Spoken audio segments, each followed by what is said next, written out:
Now, Hosni Mubarak in power for 30 years, a dictator for 29, but really in power technically for 31. He gets $13 billion plus every year of U.S. taxpayer money. A lot of the U.S. torture centers are there, the ghost sites, the black sites.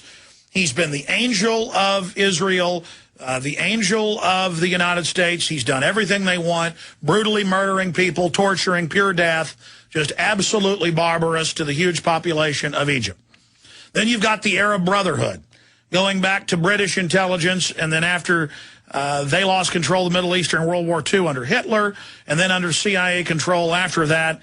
This is not even my opinion. I mean, we reserve judgment until Friday night on this, but we did have guests on who said this could be the case, where they're flushing another one of their minions down the toilet.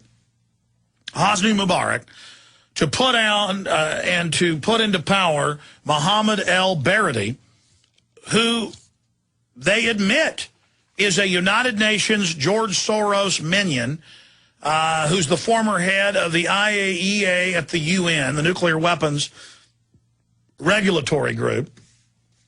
And I've got the whole breakdown on him. Director General, the International Atomic Energy Agency, New York Law School, CIA trained.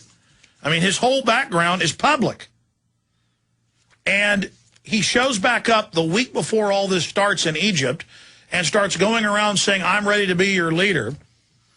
And it turns out the Egyptian military is bought and paid for by the U.S. and Israel. This is on record.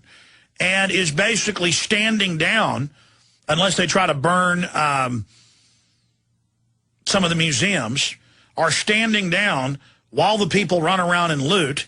And here's the London Telegraph. Egypt protest. America's secret backing for rebel leaders behind uprising.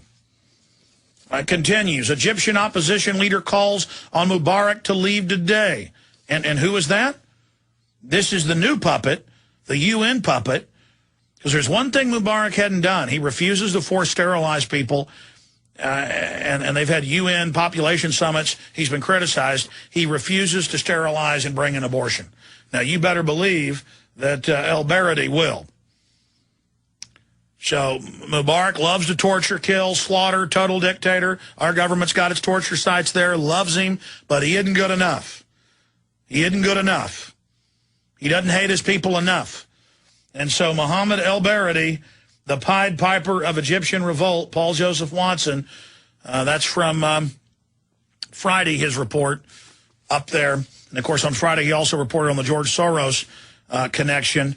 But now Axelrod's bragging that el-Baradei is their man.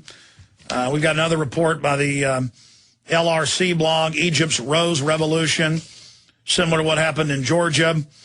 There's another report here. Egypt is another Soros color revolution. Soros, of course, funded rebellions and takeovers all over Eastern Europe and into Central Asia on the belly of Russia. And it's just hard to believe until you look at the evidence and that it's just admitted that our government is so illegitimate.